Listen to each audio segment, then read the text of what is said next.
We're excited to welcome fellow podcasters Markie and Jessica from the Top to Bottom Podcast. They premiered in October 2017, and we became fans immediately after hearing that first broadcast. Thanks for being here. Thank you so much for having us. It's awesome to be on the show. Yeah, we're excited to have podcasters who are readers on the show. The other podcasts that look at the genre are run by other authors, a lot like this one. And it's great to have readers having a podcast. It's so awesome. Now, for people who may not listen to your show yet, and everybody should be checking you out, introduce yourselves for us. So I guess I'll go first. My name is Markie. I'm basically just a MM romance dork. So we're both pretty big readers, but this genre in particular is one of my favorites. So I've been reading it for a while, and I kind of just drug Jess into it too. I'm Jessica. I am a general nerd overall. I have just one switch. It's either obsessed or uninterested. So when I was drugged into this, I just dove right into it. So, yeah. That's awesome. Now, of course, the first big question would be, how did you discover gay romance, and what were some of your first books? Man, we were trying to figure out how to answer this without talking for 30 minutes. And then we talked for 30 minutes. Yeah, we did. So I think my first dabble into the gay romance, which I guess technically isn't classified as one, was the Vampire Chronicles by Anne Rice, specifically like Vampire Lestat.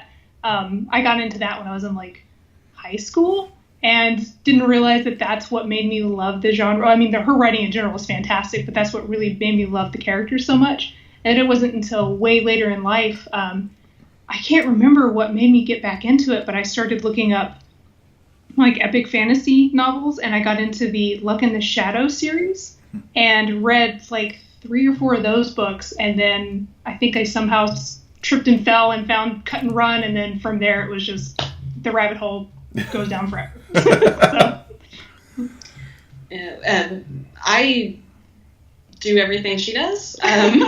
We've been recommending books to each other since we've been friends. We've been friends for like a decade, and so she, I don't remember, was it Captive Prince? Yeah. Was it Captive Prince that got, okay, so she was obsessing about this and freaking out about it and saying, you have to read this, and if she was obsessed about it, that meant I would be too, so, yeah, I just dabbled in, and then it was a series of angry text messages about what she's done to my life now, and haven't looked back. Yeah. Has it become the dominant thing that you read now, or are you still branching into other genres? I have to read a lot. We have other book clubs, and I have to read a lot because I just need it. So I read a lot of different things when I can, but it's been primarily male romance for like the last year, with some offshoots on series I continue to follow, but mine's pretty much all just gay romance. Yep. That's all I read now. So how did you make the leap to decide to start a podcast? So, again, we've been friends for a long time, and we have this tendency to Lucy and Ethel our way into obsessions and things and projects and things that we're going to do to leave our normal jobs behind. Not gonna happen, but so we've had all of these different projects and stuff that we wanted to do, and this was something that she was getting me really into these books, and so I was just jokingly saying, hey, we should totally do a podcast, and she was like, podcast? Oh yes, let's do it. I've looked up all of this stuff. Let's start. We can record next week, right? So that's what happened. Yeah, pretty much. Wow, that's just kind of diving right in. I think we researched it for a couple months before we took the big plunge. Yeah, we researched it for some hours. Yeah, that probably would have been a better thing to do, because there was a lot of hiccups and, I thought it was going to work this way. What do you mean that we can't record in one go with no edits? This should only take 10 minutes, right? Yeah. What inspired the Book of the Month idea? Because I find your show unique in that, you've got the top episode where you introduce the book and the bottom episode where you talk about the book. How did that come about? Well, like Jess had mentioned, we run a couple other book clubs that we do for fun, and so when we got into this genre, it just felt like the natural step for us to take since we do those the whole reason anybody is ever in a book club is so you can have other people to talk about the books that you're reading with. If you want to freak out about it or hate it or love it or whatever, there's other people there that can, share or contradict or whatever. And that's why we've done book clubs in the past for other things. And that was, most of our friends aren't super big readers, and we really wanted to find other people that would talk about these books with us aside from each other. Yeah. And that was really the primary driving force, I think. Mm-hmm. Yeah, we wanted to find more people to talk about these books with and share our love for them, and so we kind of felt like that was the best way to do it. Yeah, us too. Yeah, totally, 100%. Yeah, we just didn't go the book club route. We just do the reviews and put it out there for other folks to hear. How's the reaction been? Do you have other people who join you on these odysseys each month? I mean, we're still pretty new, so our little tiny pool is growing. We've got we'll have more people joining in on our Goodreads page and stuff like that, but it's been pretty light. So we're hoping to grow more people to have more interaction, so we have more things to discuss on the show, so we could say oh, so and so said they really like this part or whatever. But so far we're still pretty new. So. Yeah, we have some interactions through the Facebook page and stuff, so we do have people talking, but it's not as much about the specific books, except for in the Goodreads we've had some traction there. But we'll get more. We will bring more people into our we're not cave. not even a year old yet. So.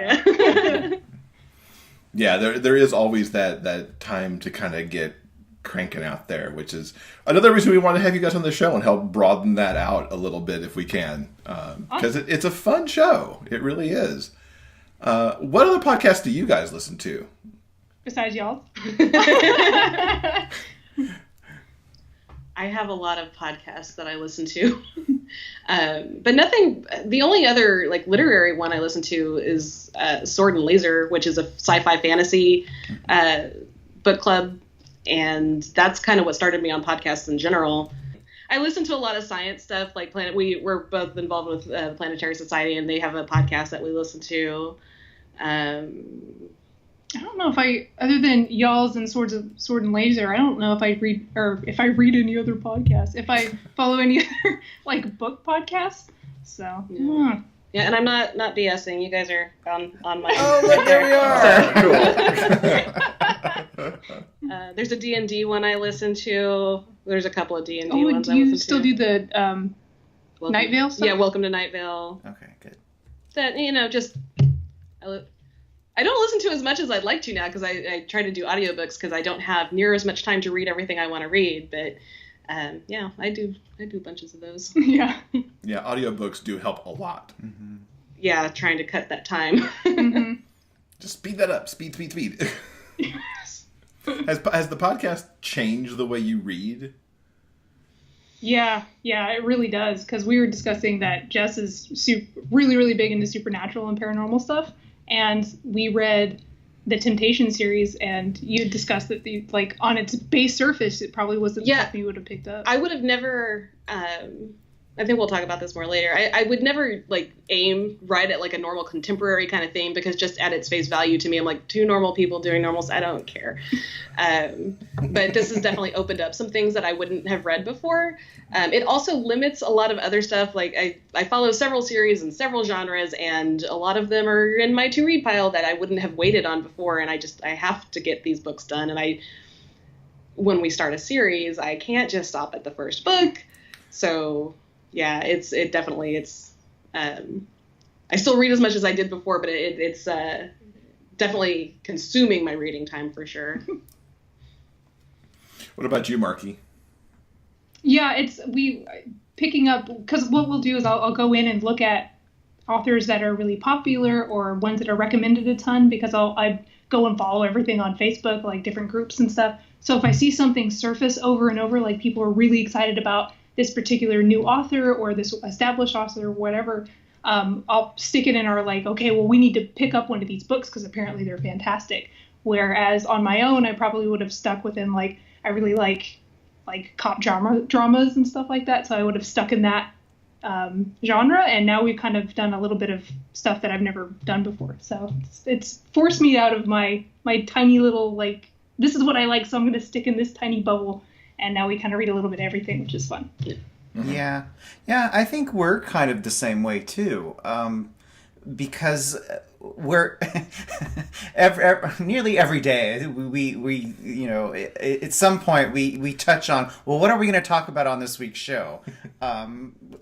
We got to come up with something to talk about. So usually that means planning ahead on which guests we're going to interview, and then of course we need to, you know, have some knowledge about what they write. So reading their books and kind of trying to be as informed as possible on the genre. Yeah. And having people recommend things to us, that, like, authors saying, hey, I'd like to be on the show, can you read my book? Or something like that has put stuff in front of me that I would have never picked up and then totally loved it. Yeah. Yeah, that's another thing, too, is having the authors reaching out. That targets a lot of it, because it would have been... There's so many to choose from, and so many. It's hard to get somebody on the radar, and that's opened up some people that we wouldn't have necessarily read or known to, at least. Yeah, exactly. Yeah, that's more what it is. We just didn't know that they're great, and so we had it placed in front of us, so... Now, you mentioned paranormal a little bit. What are some of your other favorite genres or just romance tropes that are just totally your jam? I was about to say, you had a great answer for it. Did I? Well, I liked your answer. We were discussing it beforehand. She's like, well, this is how I feel about this. Okay, well, I had a hard time with that because I don't... One, I'm not as familiar with, like, the specific tropes. I mean, I know there's, like, you know, enemies to lovers and things like that. But what it comes down to it for me is that if there's great characters and great chemistry, it almost doesn't matter how they're together or why they're together or how they do whatever they're going to do. I will read them going to the grocery store and hanging out or whatever. I don't care. I just want to read those characters in whatever setting. But I do like paranormal stuff and whatever as far as genre is concerned. So yeah, I had mine all prepared. I was like, yeah, I love enemies to lovers and I love cop dramas. And she's like, you know what? It doesn't matter as long as the characters are great. I was like, oh, that's a way better answer than mine. Not better, just different. Just different. It's way less specific, and I felt bad about not having a specific answer. Is there something that you've discovered that you've read, you know, because of the show that you were surprised about, that you're like, oh, I'm kind of into that? The contemporary thing, reading the Temptation series from Ella Frank, again, I wouldn't have normally gone for that, and I am enamored with those books. I think they're fantastic. I love the characters. It's just super fun to read. And I really... So I'm a novice to all this. This is all new for me, like probably over just a little over a year I've been reading male romance, and so I don't have a huge pool to pick from. But like... we just read the K.A. Americans Guns and Boys series, and so the Mafia thing, I don't think I've read any Mafia books before, and so that was really kind of interesting. Yeah, I would probably agree with you with the Temptation stuff, because I usually try to go for, like I mentioned, like cop dramas and crime stuff. I love that stuff. So when we picked up Ella Frank's series, it was probably the most contemporary stuff I'd ever read, and I was like, wow, this is really good, and it's really just two people living their lives. Like, this is really interesting. And it definitely opened up my willingness to check out other things that I wouldn't normally, because it was just so great that I know that there's really amazing writers out there that can do a lot with everyday life. And I think that that's where my own limitations come from, is I have a hard time imagining amazing things happening in everyday life. Right. But, Now, your April Top episode comes out the same day that this episode does. What can listeners look forward to for April? So we're still, we know who we're reading, and we are still lining up definites, but we're really hoping we're going to have Mary Calms on, hopefully. Yes. We're reading her book. Best case scenario, we will have her on the top episode. Second best, we'll have her on the bottom episode, and third best, we'll just be reading one of her awesome books. Yeah. So, we don't know which one yet, though. So yeah, but she's definitely going to be our April pick. So we're picking out which ones we want to try to go for, and And maybe if she can weasel us in, because she's really busy. So if she can, we're going to try to get her on the show too.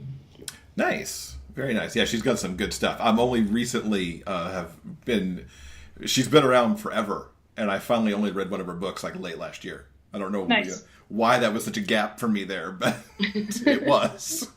Yeah, same with us, because I've heard her name forever and a half. Like, as soon as you, like, you know, tiptoe into the genre, she's one of the big names. So I was like, okay, and like I've got like 4 or 5 of her books on my to read list. So when we were cycling through, I was like, why haven't we done this yet?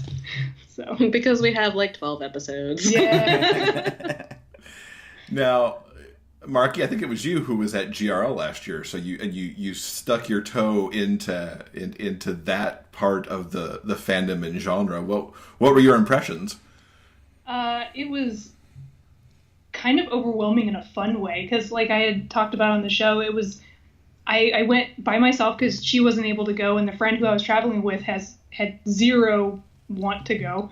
So I went in totally blind. I didn't know anybody there, and like as soon as I got there, I had people to hang out with. People were letting me sit with them and chatting about things. Like it was my first meeting with the community, and I immediately fell in love with it. Like, everyone is so sweet and inclusive and wonderful, and will immediately, you know, take you in under their wing, like, no matter what. So at that point, I was so happy that we had started the podcast, because I was like, if this is who we're going to be sharing this stuff with, I'm in. Like, it was so great. And you're going to Virginia this year? Yes, I already bought my ticket and everything, and Jess can't go because she's getting married. Yeah, my wedding is the weekend after, so it was, I mean, very excited, but the timing is... Yeah, she was like, what day is it? Crap. Yeah. So, but, you know, next year. I will definitely go there next year. That is definitely going to happen. Even though it's right on top of your honeymoon, or your anniversary, rather. That doesn't matter. We've been together for a billion years. It doesn't even matter. Fine. He'll be fine. He doesn't care. He understands that this is important, but, yeah, you know, it's got to happen. Or bring him along. Husbands come to that all the time, so... I'm imagining that. He's not even a reader. And, like, he doesn't... He does other things. He's, like... He does some audiobooks, but he's not, like... a reader kind. He wouldn't even care. I'll just let him hang out in the hotel room and have drinks. There you go. He can manage. What are your future plans for the show? How do you want to see it grow and evolve over the coming months and years? Really want to build the community around the book club, so we can have those people to talk to the books about the books too. So yeah. it's. I think that's our main goal, and then beyond that, we're just seeing what sticks. Like, this is just a for fun project for us that we're just kind of running with it and seeing what we can do as we go along. And also, we're trying to see just how many of our favorite authors we can weasel onto the show. Yeah. So we can fangirl out about them. I've been amazed at how many people have said yes so far. Yeah, I'm always so convinced they're gonna be like, oh, I appreciate it, but I'm busy. But everyone we've reached out to so far is like, sure, what day? I'm like, really? Do you really? So. Yeah, it's a tremendous, as you've noted, it's a tremendous community that are out there, and we've been very lucky too that so far it's been like, you want to come on? I'm like, yeah, absolutely, let's do it. So yeah, that's very cool. Now, how do people find your show? Well, we're on Stitcher, iTunes. What else are we on? I don't know. Google Play. You can find it through our website, which is toptobottompodcast.com, and bottom is BOTM for Book of the Month. We are on Facebook, and you can find the links through there. Yes. Probably Twitter too. Yes, we're on Twitter too. You're on Twitter too. We'll link to all those things in our show notes so that people can go find you. Awesome. For sure.